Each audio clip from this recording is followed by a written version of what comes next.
Hello and welcome to another episode of Crypto Time. My name's James Coughlin and I'm joined with my usual co-host Antonio Shillingford. How are you today, mate? I'm extremely fine. How about yourself? Yeah, I'm good. So we're going to steer away slightly from the usual kind of two subjects that we normally do. I know that you're going to rifle through sort of in kind of minute details into each part, but you're going to go through quite a few different subjects there, so we'll crack into that. And I've also got some little bits of updates in relation to Unwriter, so I think it's going to be a good episode.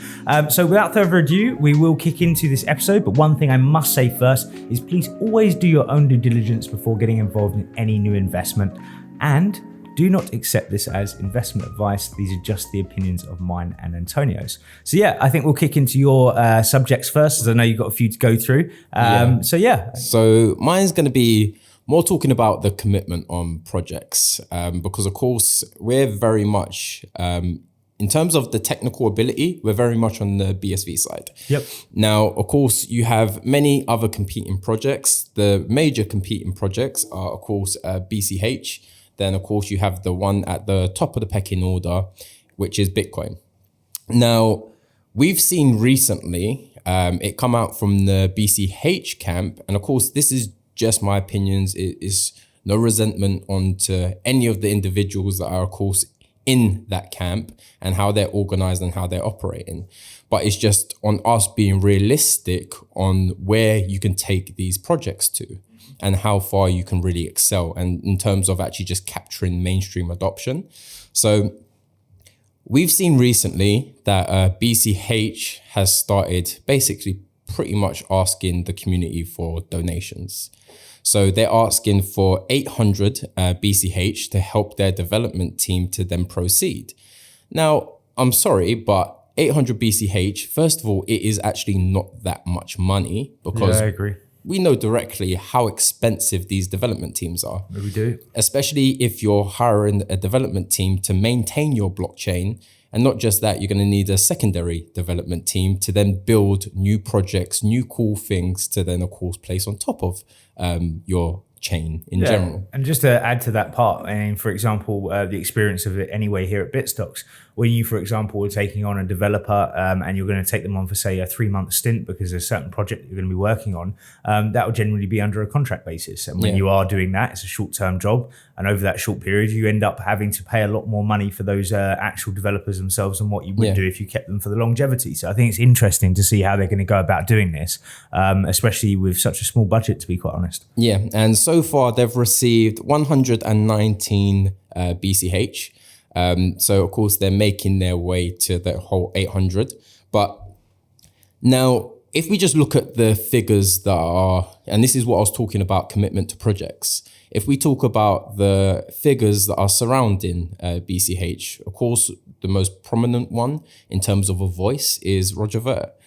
Now, Roger Ver, very early adopter, made majority of his crypto wealth in crypto just from actually getting involved when he did get involved.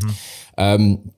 Now, he's very vocal, and what has happened as of recently is the fact that they're now asking for donations on BCH is completely wrong, because if you are vocally saying that you support BCH and you want peer-to-peer electronic cash to become a thing, then invest in what you're talking about. Put your money where your mouth is. The fact that they're trying to raise 800 BCH when they have someone like Roger Ver there that should be funding the project, that should be funding the development team, should be funding all the research that they're putting in. If you truly believe in the technology that you're trying to back, then you'll put your money where your mouth is. Yeah, with the view that actually at the end of the day, it's an investment. He would invest his funds with the view that bettering the project is going to come back in a tenfold return to him. That would be the idea behind it. And you think if you were willing to kind of put that faith behind it, as we've seen before, I mean, one thing I'll really pat Roger on the back for was when he first started, spreading the word for Bitcoin, he really did a good job at it. He had billboards all over the place. He was doing the things that he needed to do. And that was one point where I was really like, this guy is a good advocate for the place, for the space. He's pushing his own money towards it, doing things that really don't need to be done. And now we're in a situation where, in fact, actually he probably should be dipping in his own pocket to ensure that it is happening. He's not. So it's just a bit of a strange one. Yeah. So now if we just look at, of course, BSV and why our support is directly there. Of course, you've got a lot of strong characters around it. You have, of course, the N-Chain team, where you have Dr. Craig Wright, you have Jimmy there as well, Steve Shadders. Then, of course, CoinGeek, Calvin Air. It is a very strong team. And in terms of monetary backing, the money's there. So it enables them to build all of these ideas that they do have, and end of the day, hire the development teams that they need to, which N-Chain do have a large development team. Not just that, they're creating patents that are extremely expensive to effectively get approved and just go through the entire process. Now you're talking about hashing power, the power that fundamentally supports your network. And of course, end of the day, you can look into the Squire Mining articles that have come out recently on how much they are actually pushing in terms of hashing power. Of course, not all of it's going to get turned on straight away. It's going to happen in stages because you just don't want to waste money for no reason at all. But if we even take it a step further, some of the topics that you're actually going to talk about is Unwriter and some of the development works that, of course, they're coming out with. It's just a constant thing. Whereas if you're hitting monetary issues at the moment, but bear in mind the individuals behind the projects have the money to then fund it, there's something that is wrong there. So if you just take it from that stance and just look at it in that way, in the simplest way possible, it causes a lot of area for concern. And this is exactly why our CEO, Michael Hudson, when he was out in Toronto, he made a statement when he was being interviewed.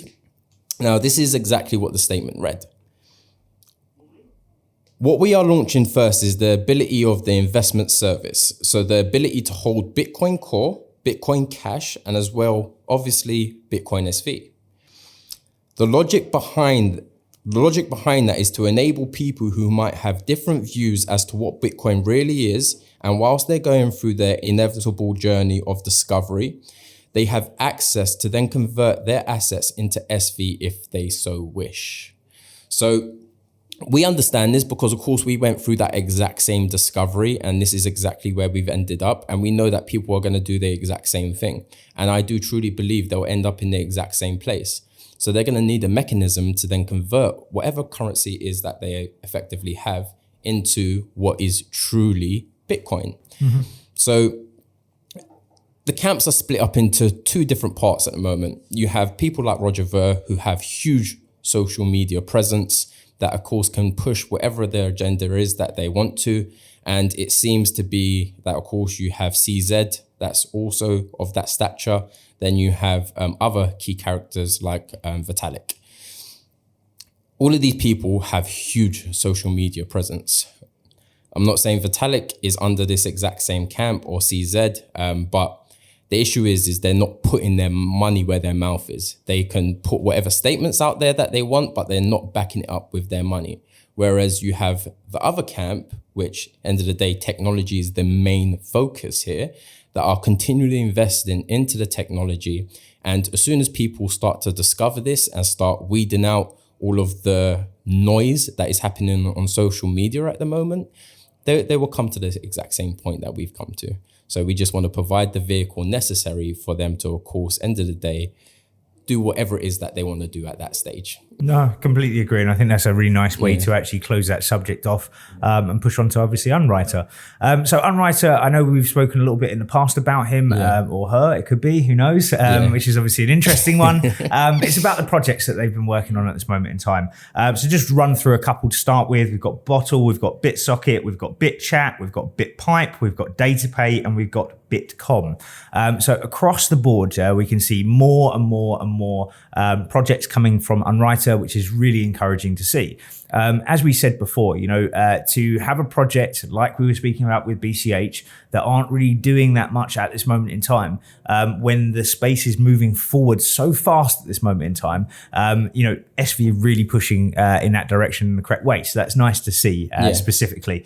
So the latest one coming from Unwriter is Bitbus. instead of having to run a full Bitcoin node, could be hundreds of gigabytes worth of data, or it could be, for example, even a terabyte. They're pushing towards that, right? The whole idea behind it is to get to a large scale blockchain, and we know that that's going to be facilitated better with larger blocks. We've always been big block backers, because that's something that's always been important to us, as we believe that is the best way for the project to move itself forward. So I think that's an interesting way. You can instantly create your own filtered replication using BigQuery in seconds. Only store what you need for your app. So again, you won't have to have a full copy of that blockchain to run the app or whatever it may be, as well as scaling it down, making the project more efficient, quicker, faster, and overall better in a sense. So yeah. I think it's a nice way to look at it, to be quite honest.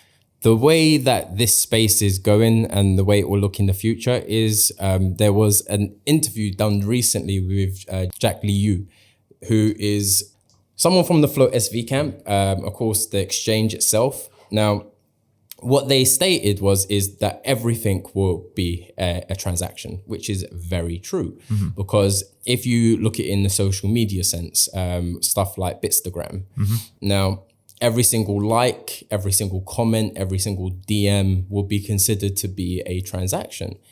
And it's not just you go into the shop and actually purchasing things. It's every interaction that you have will then be deemed as a transaction. Just to put that in perspective, yeah, if we take, like, for example, some major providers like MasterCard and Visa, right? They're just payment processors at the end of the day. They need to perform thousands of transactions per second to actually facilitate the amount that they're doing. Now imagine, for example, on that same network, we had Facebook, we had Twitter, we had all of the different social media sites, we had all the other different utilities, and every single second, that transaction needs to be processed, right? So we're getting more and more that needs to go through. And if, for example, you want to have a blockchain that can do peer-to-peer payments, that can do decentralized applications, can set up smart contracts and do all these weird and wonderful things in between, you need to be able to actually facilitate that. And that is one thing that we certainly can see through them, which is good. Yep, and that is why it is so important to aggressively scale. Exactly, I completely agree. So yeah, just to finish off around Bitbus, it is designed literally to do the one thing that we discussed, which is to be able to obviously scale down the blockchain to run those apps, and it does that well, right? It's not trying to be a million different things at once. It's a simple project that makes a real world difference to people that are creating apps, and I think that's a real nice place to actually wrap up the session that we're on today. As always, guys, please hit up the like and subscribe buttons if you are liking what you're seeing. Notify button in the top hand corner so that you can actually get the latest and greatest, which is coming from Bitstocks TV. So yeah, I think that's a good place to enter. 100%. And one last thing before we just fully close off is at the end of the Toronto event, you had a discussion between Jimmy and of course Craig Wright, both from N-Chain. We're going to link it. So I strongly recommend that every single person watches that interview, and of course, end of the day, just come to your own decisions. It's about a lot of the very early days within Bitcoin, and a few of the landmark moments are also explained. So on that note, peace and love. Cheers, guys.